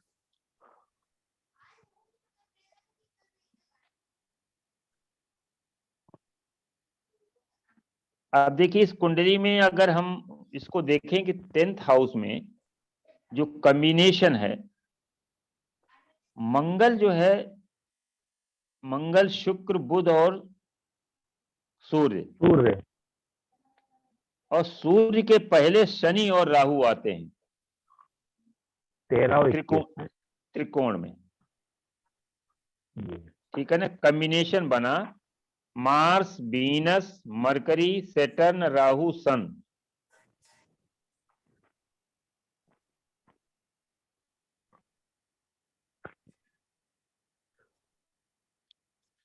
देखिए यहां पर पहली मैरिज में है, फर्स्ट जो है मैरिज मंगल से होती है। आप नाड़ी में हम लोग पढ़ते हैं फर्स्ट हस्बैंड मंगल है और दूसरा हस्बैंड शनि है। फर्स्ट हस्बैंड मंगल है क्योंकि नेचुरल जोडियक में हम लोग पढ़ेंगे तो पहला मतलब जो है हस्बैंड मंगल होता है और दूसरा जो है हस्बैंड उसको शनि लेते हैं, तीसरा फिर जो है मरकरी को लेते हैं फीमेल में। और मेल में जो है पहली वाइफ वीनस होती है, दूसरी वाइफ जो है मरकरी होती है और तीसरी वाइफ वहां पे सैटर्न भी तीसरी वाइफ हो जाता है, कभी कभी मून भी हो जाता है। तो यहाँ फीमेल चार्ट है। यहाँ पर शुक्र देखिए मंगल और बुध के बीच में फंसा हुआ है, या हम यूं कहें कि शनि और राहु जो है इसको ये कहें कि मंगल पहला पति मंगल है, वो क्यों जो है अनसक्सेसफुल रहा। पहला पति मंगल है तो वो अनसक्सेसफुल क्यों रहा, क्योंकि मंगल जो है मेष के सूर्य के रहते हुए भी बुध शुक्र शनि और राहु इन 4 प्लेनेट के दुष्प्रभाव से मंगल न्यूट्रल हो गया। यहां पर शनि और राहु जो है ये मंगल के इनिमी हैं और मरकरी भी इनिमी है, और ये मंगल मेष राशि में है उच्च के सूर्य के साथ रहते हुए भी इन 4 पापी ग्रहों ने उस मंगल को न्यूट्रल कर दिया, यानी उस मंगल को हटा दिया। अब हटाया क्या, देखिए यहां पर एक्सचेंज तो कोई है नहीं। मंगल जब आइसोलेट हो गया तो शनि जो है वो निकट आ गया शुक्र के, मंगल हट गया तो पहले क्या हुआ, बुध जो है उसने फ्रेंडशिप करा दी शनि से, और शनि ने जो है इसकी सेकेंड मैरिज, जब शनि के साथ सेकेंड मैरिज हो गई इसकी तो मंगल खराब हो गया। अब शनि के साथ में शुक्र भी आ गया और उसका एक मित्र बुध भी आ गया, इसलिए शनि को सपोर्ट। ऋषि कहता है यहाँ पर कि यद्यपि मंगल अपने घर में है, उच्च के ग्रह सूर्य से सपोर्टेड है, फिर भी यहाँ पर मंगल जो शनि और राहु की वजह से मंगल न्यूट्रल होकर के वो इस विवाह को छोड़ देता है और डाइवोर्स ले लेता है पत्नी से। Shani Rahu ahead Mars divorce. Female chart में आप समझ लीजिए कि अगर शनि राहु किसी फीमेल चार्ट में मंगल के आगे शनि राहु हैं तो डाइवोर्स हो जाएगी। तो इसमें भी जो है मंगल के आगे शनि राहु हैं तो डाइवोर्स हो गई इसकी, पहली शादी इसकी टूट गई। अब दूसरी शादी जो है वो टूटी क्यों, ये कहते हैं टूटी क्यों, तो यहां पर डिस्पोजिटर थ्योरी, ऋषि ने डिस्पोजिटर थ्योरी लगाई है। डिस्पोजिटर थ्योरी क्या लगाई है कि जुपिटर जो है उसका सीधा तो कोई लिंक है नहीं वीनस से। Here is any marriage of, if Jupiter is not linking to Mars or Venus, marriage is tough। यहाँ बृहस्पति जो है इसका सीधा संबंध ना तो मार्स से है और ना वीनस से है, ठीक है ना। बृहस्पति का कोई भी संबंध ना तो वीनस से है ना मार्स से, इसलिए शादी नहीं होनी चाहिए थी, लेकिन शादी हुई। क्यों शादी हुई, देखिए मून जो है वो बृहस्पति का डिस्पोजिटर है। थोड़ा सा आप समझने में अगर आप थोड़ा कंसंट्रेट करेंगे तो समझ में आ जाएगी। मून जो है वो बृहस्पति का डिस्पोजिटर है, यानी मून के अंदर बृहस्पति के गुण हैं, या मून बृहस्पति का संदेश लेकर के वीनस और राहु के साथ में आया। और इसने क्या किया, 4th हाउस में बैठ करके इसने सीधे सीधे शुक्र और मंगल दोनों को उस बृहस्पति का संदेश दिया कि you are free to do marriage. नाड़ी का एक बेसिक सिद्धांत हम लोग सब जानते हैं कि अगर शुक्र से या मंगल से शनि या गुरु का संबंध नहीं बनता है तो शादी नहीं होती है। यहाँ पर बृहस्पति का कोई भी संबंध, शनि का संबंध है तो लेट मैरिज लेट हो सकता है, लेकिन शनि राहु के साथ में है तो राहु जो है उसको सेपरेट भी करता है। लेकिन यहाँ पर डिस्पोजिटर थ्योरी ऋषि ये कह रहा है कि चूंकि बृहस्पति का सीधा संबंध मंगल या शुक्र से नहीं है, परंतु बृहस्पति का जो डिस्पोजिटर चंद्रमा है वो 4th भाव में बैठ करके 10th में स्थित मंगल और शुक्र दोनों को देख रहा है और वो बृहस्पति का संदेश दे रहा है कि now you can do marriage. और उसके बाद शादी हो गई। और शादी हुई क्यों, 4th हाउस मदर का है और चंद्रमा मदर का कारक है। तो इस फीमेल नेटिव की मदर ने फोर्सफुली इसकी शादी मंगल से करा दी, यानी ऐसे लड़के से करा दी जो मदर और मून और मार्स में मित्रता है। वो मदर जिस लड़के को जानती थी चाहती थी उस लड़के से इसकी शादी फोर्सफुली करा दी। लेकिन क्या हुआ कि शनि और राहु की वजह से वो वहां पर फेल हो गया, वो शादी फेल हो गई और डाइवोर्स हो गया। इसके बाद हुआ क्या कि शनि जो ऑलरेडी इसमें ज्वाइन किए हुए है और सेकेंड मैरिज शनि के साथ होती, सेकेंड हस्बैंड शनि होता है, तो शनि ने उसके साथ शादी कर ली। अब जब शनि ने शादी कर ली तो ये शादी सक्सेसफुली चल रही है। इसमें जब चिल्ड्रन का हम जब देखेंगे नॉर्मल वे में कहते हैं यदि राहु इज एक्सपेक्टिंग सन, अगर राहु सन को देखता है तो मेल चिल्ड्रन की दिक्कत होती है। या यूं कहें कि अपना वैदिक में भी है, अगर सूर्य राहु के साथ में है या उसको देख रहा है तो मेल चिल्ड्रन में दिक्कत आती है, या ये कहते हैं कि होती ही नहीं संतान। पंचम हाउस में अगर देखिए एक वैदिक का नियम है कि यदि D9 चार्ट के पंचम हाउस में राहु बैठा हुआ है, पंचम हाउस का मतलब D1 की पंचम में पड़ी हुई राशि में D9 में अगर राहु बैठ जाता है तो बिना अनुष्ठान किए हुए संतान नहीं पैदा होती है। इसे सर्प दोष या सर्प श्राप भी कहते हैं, पितृदोष भी कहते हैं। तो यहाँ पर नाड़ी में तो यह कहा गया कि सीधे से सूर्य और राहु का संबंध बनता है तो मेल चाइल्ड नहीं होता है।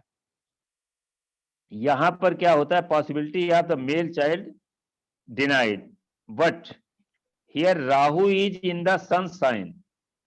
और राहु के जो गुण हैं हम लोगों ने पढ़े हैं कि राहु अपने साइन लॉर्ड को कभी परेशान नहीं करता है, साइन लॉर्ड को कभी परेशान नहीं करता। जिस राशि में राहु बैठता है उसके स्वामी पर अगर उसकी दृष्टि पड़ रही है तो उसको राहु खराब नहीं करता है।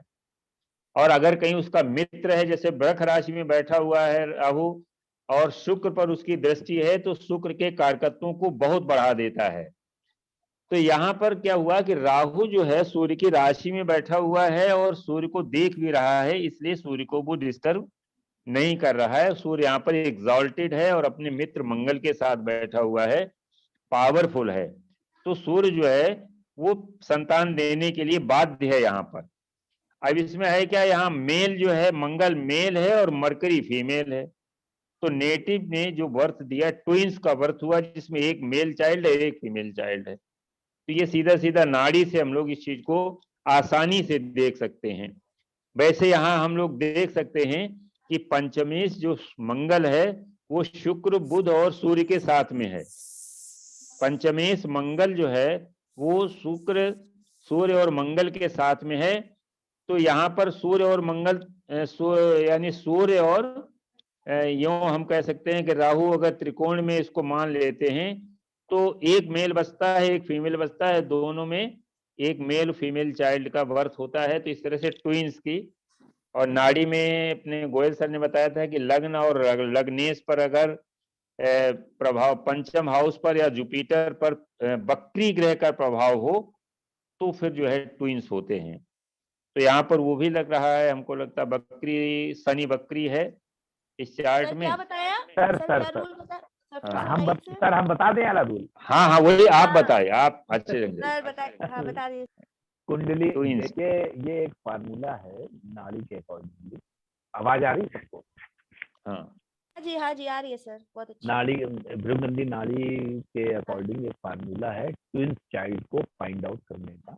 ये 80-90% लगभग लगता है। तो नियम ये है कि कुंडली में कोई भी एक ग्रह वक्री हो और सूर्य पंचमेश को सूर्य और चंद्रमा देखें, वहां जुपिटर से रिलेशन बने। ये एक नियम है। तो तो दोबारा यहाँ बोला पर मैंने देखिए, पंचमेश को दोनों देखे एक साथ सर। हाँ, मतलब जो है सूर्य और चंद्रमा को पंचमेश देखे ना, पंचमेश देखे। सूर्य और चंद्रमा को पंचम, अच्छा ठीक है, हाँ ठीक है। हाँ हाँ, सूर्य चंद्रमा संबंध बना है, देखने का मतलब सूर्य- संबंध बना है। संबंध बना है, ठीक है। तो ये फिर ट्विंस का जो है क्या कहते हैं, चाइल्ड होने का अब देखो यहाँ संभावना सूर्य के साथ में पंचमेश यहाँ- मंगल सूर्य के साथ यहाँ में पे बैठा है, हमको चंद्रमा को देख रहा है। सर हमको लगता है कि यहाँ पे शनि वक्री है। हाँ शनि वक्री होगा निश्चित शनि रूप से। वक्री हो गया, पंचमेश जो है मंगल है, उससे वो सूर्य के साथ में है और चंद्रमा से दृष्ट है। रिलेशन है। तो ये एक नियम बनता है, तो इसको लगा के देखेंगे तो ये लगेगा। तो कोई भी तो ग्रह आप- वक्री हो सर? कोई भी कुंड देखिए, ट्विंस फाइंड आउट करने के लिए कुंडली में कोई मिनिमम कोई भी एक ग्रह वक्री हो और राहु पंचम केतु या को छोड़कर। पंचम व पंचमेश के साथ सूर्य चंद्रमा का रिलेशन बन रहा हो, जुपिटर का रिलेशन बन रहा हो, तो ये जो है क्या कहते हैं, ट्विंस होने की संभावना बनती है। देखिए यहाँ पर- बकरी शनि जो है, सर ये बकरी शनि, देखो, हाँ बोलो सर, बोलो।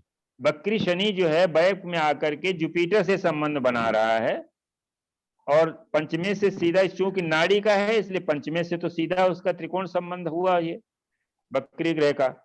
और सूर्य चंद्रमा से भी संबंध है, सूर्य से वो त्रिकोण में है और चंद्रमा पर उसकी तीसरी दृष्टि है। यानी बकरी ग्रह जो है वो, उसका संबंध जो है पंचमेश से भी हो, सूर्य चंद्रमा से भी हो, जुपिटर से भी हो, तो ये ट्विंस होते हैं। तो यहाँ पर शनि बकरी है, बकरी होकर के वो जुपिटर के साथ आ जाता है, बकरी होकर के वो सीधे जहां पोजीशन में बैठा हुआ है वहां से चंद्रमा को देख रहा है।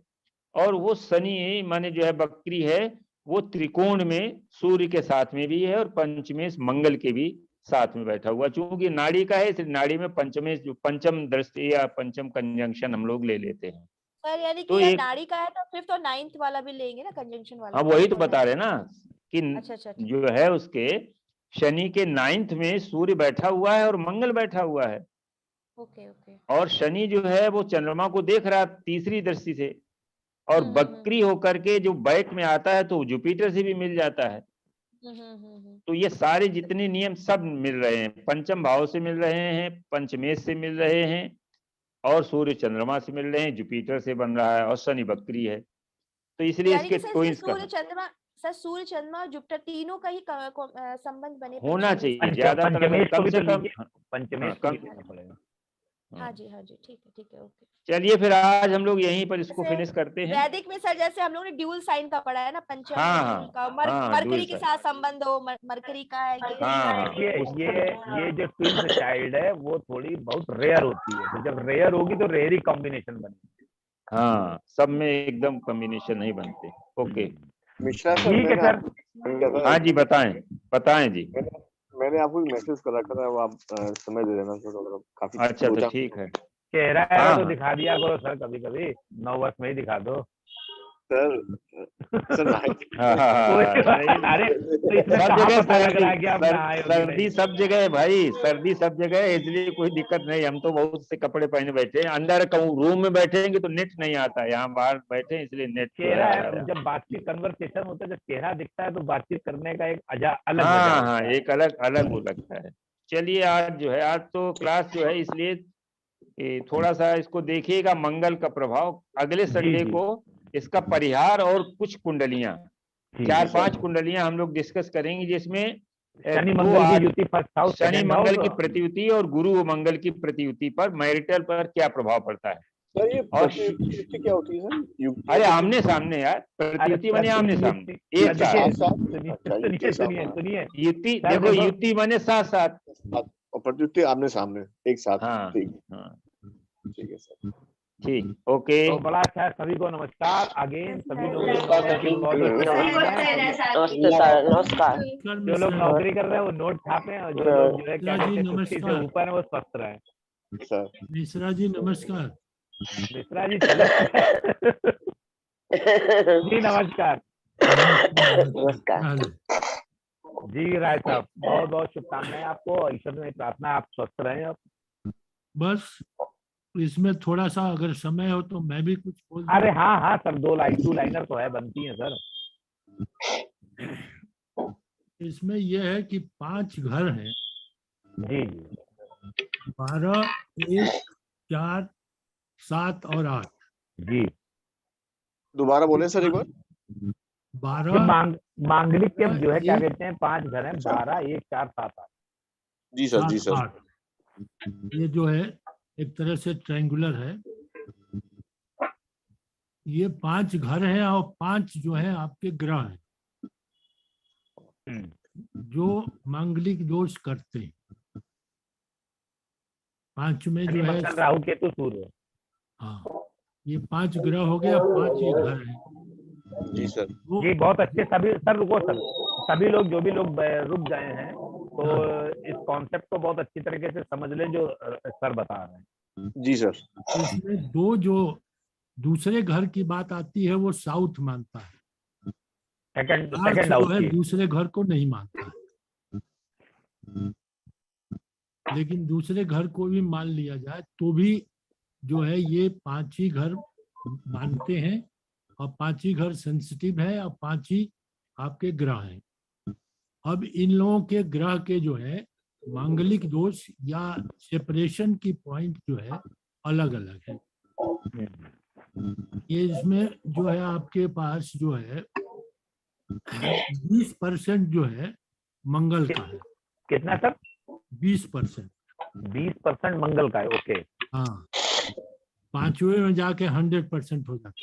नहीं 12 से शुरू करिए, 20, नहीं 40, आप रुकिए तो 60। सर आपका कहने का मतलब ये है कि जैसे हम लोगों ने भाव जो लिखे तो हाँ। 20 का मंगल का जो पॉइंट है हम रख लें 20%, समझ लो सब लोग। 12 नंबर में 12 नंबर पे अगर मंगल बैठा हुआ है तो 20% मांगलिक दोष है।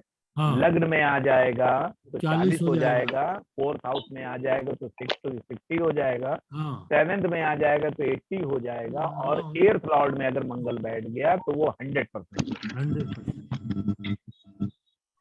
बाकी राहु केतु ये जी। 15% है, जी तो 15% वहीं से ले आइए। जी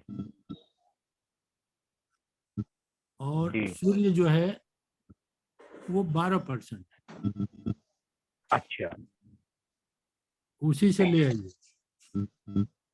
सूर्य कितना बताया साहब आपने? 12।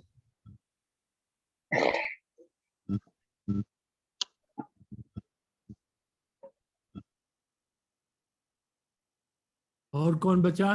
कोई और अब बचा? शनि बचा सर। शनि भी 15%। ओके। ये 15% है। जी अब इन लोगों का जो है मेनली जो है लग्न से ही मांगलिक दोष देखा जाता है। अच्छा, शनि राहु केतु मार्स जो है लग्न से ही मांगलिक दोष होता है।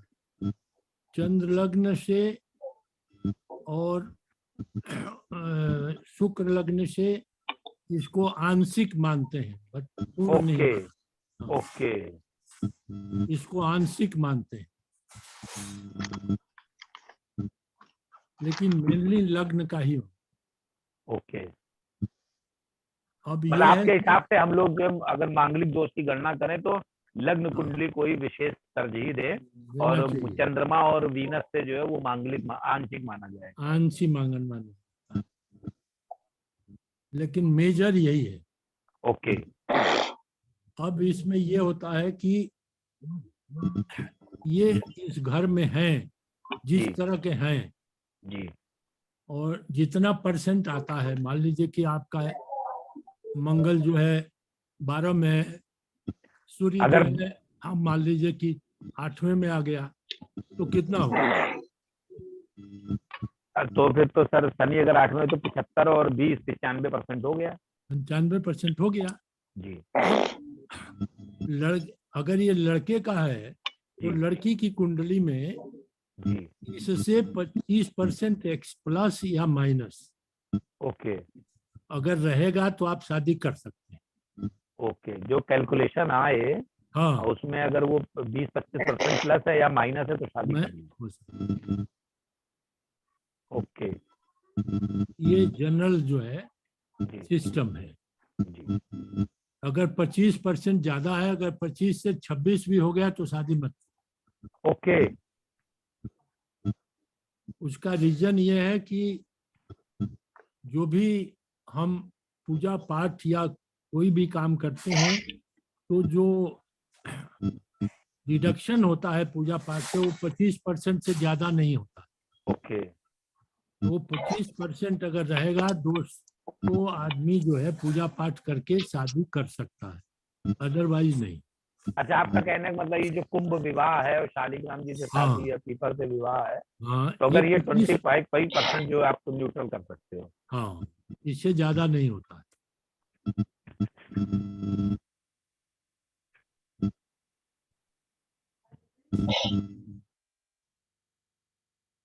सर दोनों का कैलकुलेशन करके वो डिफरेंस निकालना है। हाँ, दूसरा इसके अलावा ये देखना है कि लड़के का या लड़की का लग्न माने अगर लड़की है तो लड़के का लग्न 6-8 में नहीं होना चाहिए। 6-8 ना? हाँ, 6-8 में नहीं होना चाहिए। जी चंद्रमा भी देखो 6-8 में नहीं होना चाहिए। सुनिए, इसको थोड़ा कैलकुलेट कर दें आप लोगों को। सर का कहने का मतलब ये है, अगर लड़के की कुंडली मेष लग्न की है तो लड़की की कुंडली कन्या या वृश्चिक। सर अगर वृश्चिक की होगी तो? वृश्चिक की होगी तो भी गड़बड़ आएगा। 6 और 8 दोनों में जी कोई नहीं होना चाहिए। जी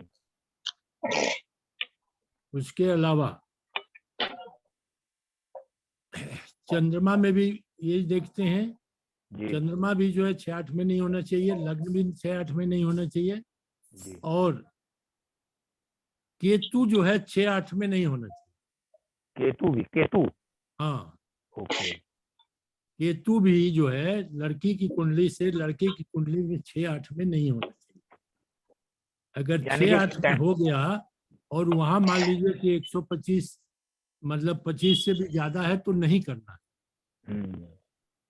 मतलब अगर 6-8 में है लग्न या चंद्र लग्न या जो है आपका केतु तो शादी नहीं हो सकती। अच्छा अच्छा, भले तो ये तो इसको तो सर जो है हाँ, फिर मांगलिक दोषी क्यों माने? तो नॉन मांगलिक में भी तो काउंट हो सकता है। हाँ, ये नॉन मांगलिक में भी डिस्काउंट हो सकता है। इसमें अगर केतु उसका केतु अगर 6-8 में है तो बिल्कुल आप रिजेक्ट करते, समझे कि नहीं? जी और लग्न भी अगर 6-8 में आती है तो भी रिजेक्ट करती है बिना किसी सोचे। मतलब ये प्राइमा फेसी जो है कुंडली मिलान करते समय ये देख लिया जाए कहीं लग्न तो 6-8 में नहीं बैठी है। नहीं, अगर बैठी है तो वहीं से कैंसिल करो, कैंसिल और अगर कर नहीं दीजिए, बैठी आगे है तो देखने फिर की जरूरत नहीं। अगर नहीं है तो भी चंद्र में आ जाओ, चंद्र भी नहीं है तो केतु को देख लो। हाँ। ये एक जनरल जो है जी अप्रोच है, मतलब आपके कुंडली मिलान का। ओके इसके अलावा कुछ ऐसे भी हैं जिसमें कि मंगल दोष जो है हर लग्न के लिए डिफरेंट है। कौन सी जो है लग्न में कौन सा मंगल दोष है वो आपको मैं अभी जरा देखना पड़ेगा, देख के बताएं। हाँ हाँ, नहीं अरे सर देख के सर फोटो खींच के भेज दीजिएगा। अच्छा, भेज देंगे।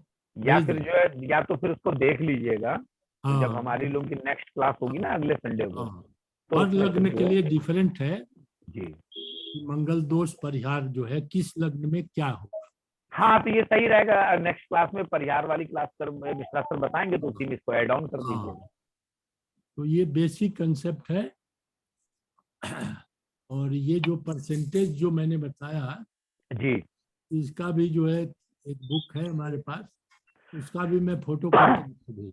जी जी जी नहीं, इसमें सबको समझ में आ गया है, मैंने भी बना लिया है, तो हाँ। मैं अभी भेजे दे रहा हूँ, तो वो हाँ, क्लियर हो जाएगा। बहुत ठीक। मैंने बहुत अच्छी तरीके से बना दिया है। नहीं, बहुत आप- अच्छा है। मैं ये- भेज ही दे हाँ, ये लीजिए, मैं इसको भेजे दे रहा हूँ, आप सभी लोग देख लो, हाँ, बहुत अच्छा क्लियर हो जाएगा आप लोगों को।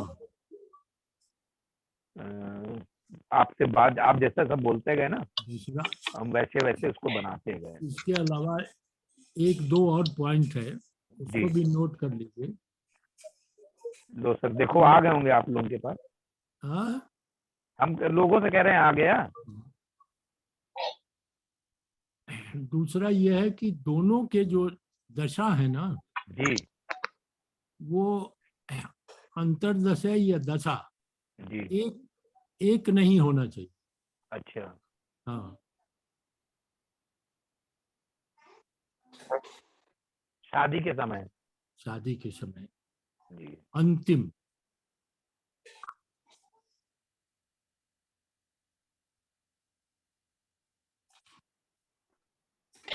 जी ये भी देखते हैं कि मतलब कौन सी दशा चल रही है, किसकी दशा चल रही है, वो अंतिम में नहीं होना चाहिए। अंतिम में मतलब अंत मतलब लास्ट का जो फेज है ना, जिसे गुरु में शनि है, तो शनि ओके का ओके ओके अच्छा अच्छा, गुरु का शनि, हाँ, और जो है क्या कहते हैं अंतिम का नहीं होना चाहिए। हाँ, अंतिम ये कैसे जो है क्या कहते हैं दोनों में देखेंगे, कैसे देखेंगे, हाँ। अपने में देखनी है। अंतिम हाँ। सर क्या? अंतिम का मैसर का कहने का मतलब ये, जैसे मान लो राहु की दशा चल रही है, हाँ, तो अंतिम में जैसे मंगल आएगा, सर है ना, ये मंगल ही आएगा हाँ, ना। हाँ, हाँ तो फिर वो दशा जो है क्या कहते हैं दोनों में एक नहीं होना चाहिए। दोनों में एक नहीं होनी एक नहीं चाहिए, होना चाहिए। या अंतिम में अच्छा, नहीं अच्छा। होनी चाहिए, हाँ, अंतिम भी नहीं होनी चाहिए। अंतिम में नहीं होना चाहिए। अखिलेश जी ये तो आया नहीं अभी तक। हाँ, हाँ जी? अखिलेश जी आया हाँ हाँ आया। अरे भेज रहा हूँ, रुकिए। सर, 2 पॉइंट है ना, एक तो दशा दशा एक नहीं होनी चाहिए और दूसरी अंतिम भी नहीं होनी चाहिए। 2 पॉइंट हो गए सर प्लीज। हाँ, लो सर, इसको देख लो, समझ लो।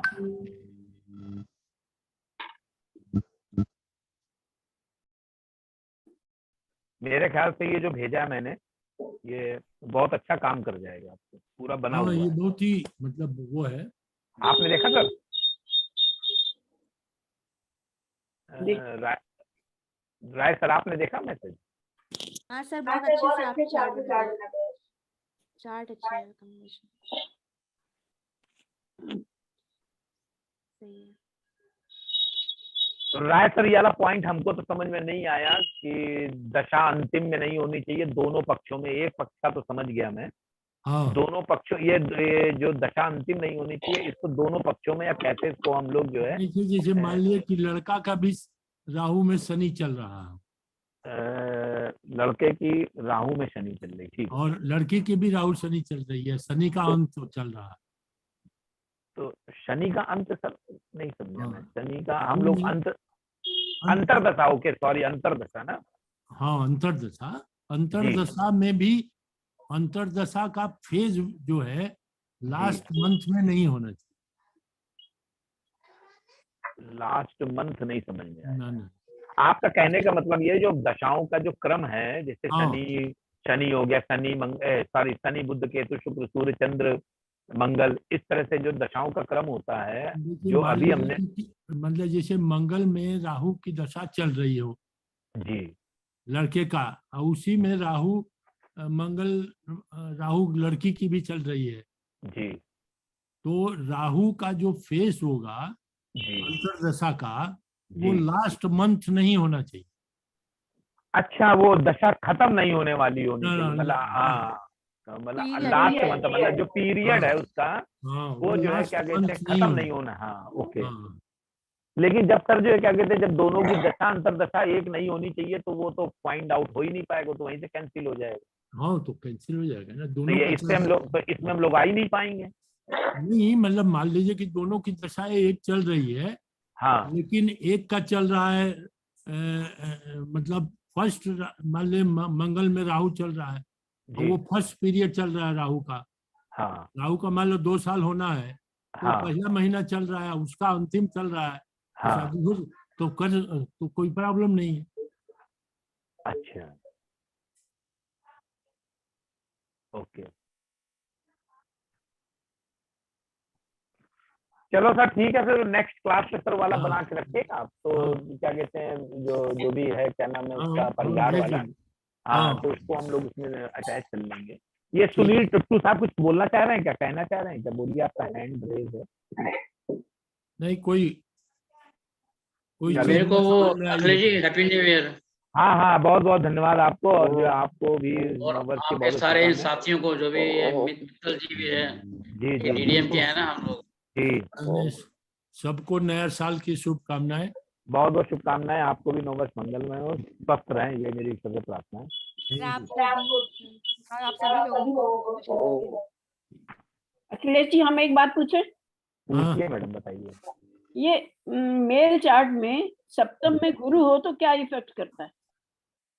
मेल चार्ट में सप्तम में, देखिए कारको भाव नाशाय है, तो आप ये मान के चलिए कि मेल चार्ट में केंद्र में भी बैठा हुआ है, हाँ। तो ये थोड़ा सा जो है, क्या कहते हैं, 7th हाउस से मैरिज से रिलेटेड थोड़ा सा इशू क्रिएट कर सकता है। अच्छा। अब उसमें ये देखना पड़ता है कि केंद्र में है, दोषों को दूर करता है, लेकिन कुंडली क्या है? तुला लगन की। तुला लग्न की है। तुला लग्न में जो है मेष आ जाएगा। मेष आ जाएगा ना, जी, और 7 11 और ये आ जाएगा आपका पास। तुला में जो है आपका 7 8 9, तो इसमें जो है आपका लग्न जो है ना में गुरु जो है अकारक हो जाता है ना। अच्छा।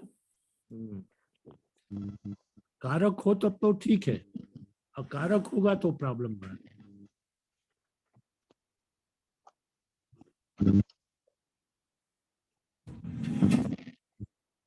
तो अब स्टॉप किया जाए भाई। बिल्कुल बिल्कुल। जी, सर, इसकी बहुत बहुत recording कर बड़ा रहे हैं? अच्छा राय साहब, आपने बहुत अच्छी जानकारी दी वो मांगलिक दोष के परसेंटेज का शेयर निकालने की। अखिल सर, इसकी रिकॉर्डिंग है क्या? अरे मैडम, अरे लो, ये रिकॉर्डिंग इसकी, हाँ जी।